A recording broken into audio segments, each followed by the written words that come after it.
Welcome to Reading with Dad, where stories bring us together. How the Grinch Stole Christmas by Dr. Seuss. Every Who down in Who-ville liked Christmas a lot, but the Grinch who lived just north of Who-ville did not.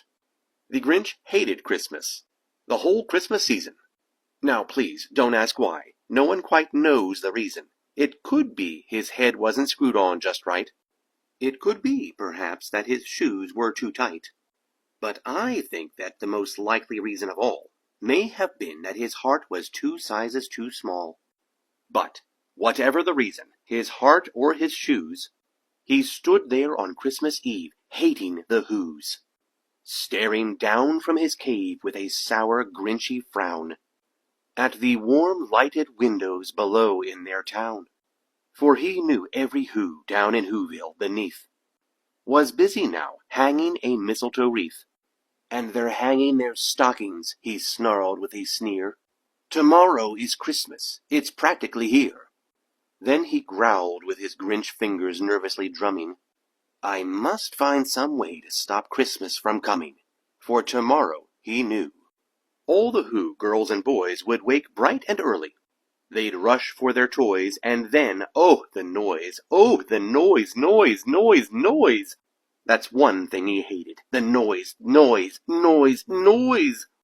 Then the Whos, young and old, would sit down to a feast.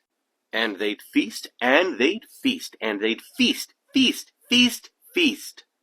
They would feast on Who pudding, and rare Who roast beast, which was something the Grinch couldn't stand in the least. And then they'd do something he liked least of all. Every Who down in Who-ville, the tall and the small, would stand close together with Christmas bells ringing. They'd stand hand in hand, and the Whos would start singing. They'd sing, and they'd sing, and they'd sing. And the more the Grinch thought of this Who Christmas sing, the more the Grinch thought, I must stop this whole thing. Why, for 53 years I've put up with it now. I must stop this Christmas from coming. But how? Then he got an idea, an awful idea. The Grinch got a wonderful, awful idea. I know just what to do, the Grinch laughed in his throat. And he made a quick Santa Claus hat and a coat.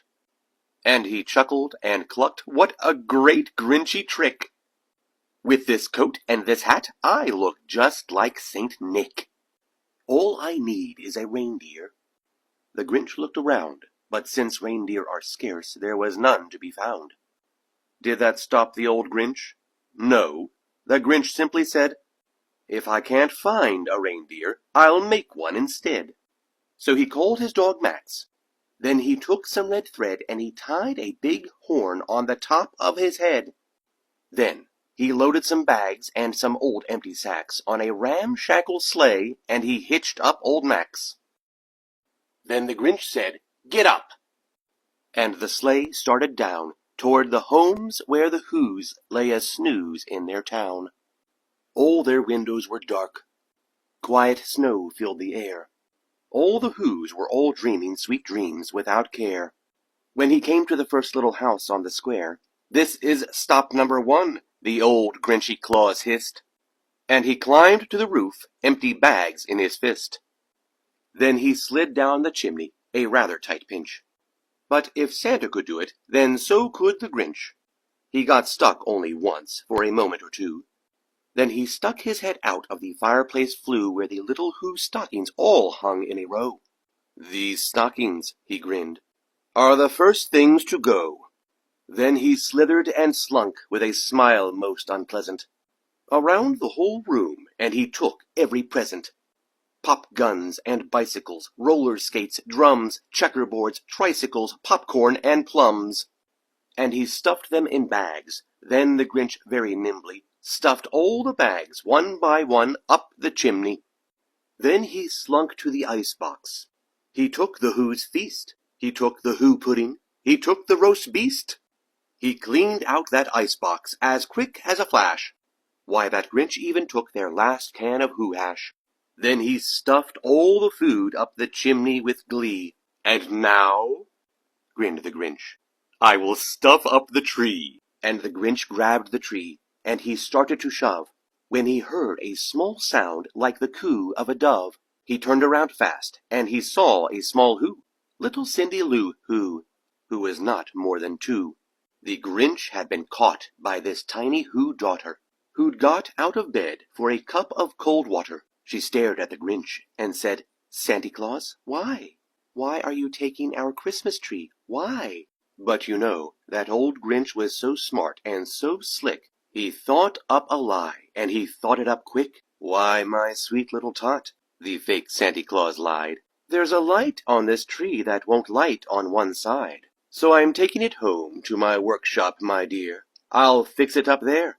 Then I'll bring it back here." And his fib fooled the child. Then he patted her head, and he got her a drink, and he sent her to bed. And when Cindy-Lou Who went to bed with her cup, he went to the chimney and stuffed the tree up. Then the last thing he took was the log for their fire. Then he went up the chimney himself, the old liar. On their walls he left nothing but hooks and some wire, and the one speck of food that he left in the house was a crumb that was even too small for a mouse. Then he did the same thing to the other Who's houses, leaving crumbs much too small for the other Who's mouses. It was 1/4 dawn, all the Who's still abed, all the Who's still a snooze, when he packed up his sled, packed it up with their presents, the ribbons, the wrappings, the tags, and the tinsel, the trimmings, the trappings. 3,000 feet up the side of Mount Crumpet, he rode with his load to the tip-top to dump it.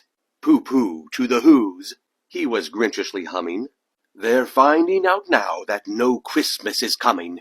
They're just waking up, I know just what they'll do. Their mouths will hang open a minute or two. Then the Who's down in Who-ville will all cry boo-hoo." "That's a noise," grinned the Grinch, "that I simply must hear." So he paused, and the Grinch put his hand to his ear, and he did hear a sound rising over the snow. It started in low, then it started to grow. But the sound wasn't sad. Why, this sound sounded merry. It couldn't be so, but it was merry, very. He stared down at Who-ville. The Grinch popped his eyes. Then he shook. What he saw was a shocking surprise. Every Who down in Who-ville, the tall and the small, was singing, without any presents at all. He hadn't stopped Christmas from coming. It came! Somehow or other, it came just the same. And the Grinch, with his Grinch feet ice cold in the snow, stood puzzling and puzzling. How could it be so? It came without ribbons, it came without tags, it came without packages, boxes, or bags. And he puzzled 3 hours till his puzzler was sore. Then the Grinch thought of something he hadn't before. Maybe Christmas, he thought, doesn't come from a store. Maybe Christmas, perhaps, means a little bit more. And what happened then? Well, in Who-ville they say that the Grinch's small heart grew 3 sizes that day. And the minute his heart didn't feel quite so tight, he whizzed with his load through the bright morning light, and he brought back the toys and the food for the feast, and he himself, the Grinch, carved the roast beast. The end.